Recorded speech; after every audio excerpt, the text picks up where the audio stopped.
കേരളത്തിലെ നമ്മുടെ പുതിയ മുഖ്യമന്ത്രിയെ തിരഞ്ഞെടുക്കാനുള്ള ഈ പകിടകളി കണ്ടിട്ട് നമ്മൾ നാട്ടുകാരും രാഷ്ട്രീയക്കാരും പാർട്ടി ഭേദമന്യേ കുറച്ച് ദിവസമായിട്ട് പറയുന്ന ഈ പരിഹാസങ്ങളും സംഭവങ്ങളും ഒക്കെ കൂടാതെ നമ്മുടെ പ്രധാനമന്ത്രി ശ്രീ നരേന്ദ്രമോദിജി ഇപ്പോൾ ഒരു പരിഹാസവുമായി വന്നിട്ടുണ്ട്. എന്താണെന്നറിയില്ലേ?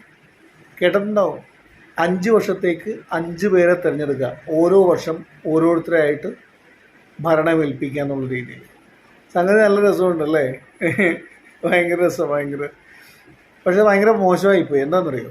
അദ്ദേഹം ഇന്ത്യയുടെ പ്രധാനമന്ത്രിയല്ലേ.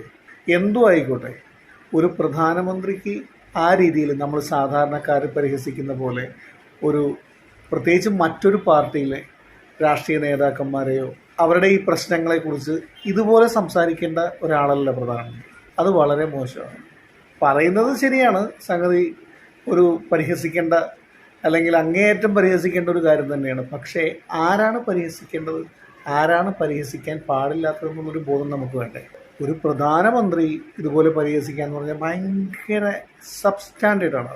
പ്രധാനമന്ത്രി എന്ന് പറഞ്ഞാൽ ഇന്ത്യയുടെ പ്രധാനമന്ത്രിയാണ്, അല്ലാതെ ഏതെങ്കിലും ഒരു പാർട്ടിയുടെ അല്ലേ?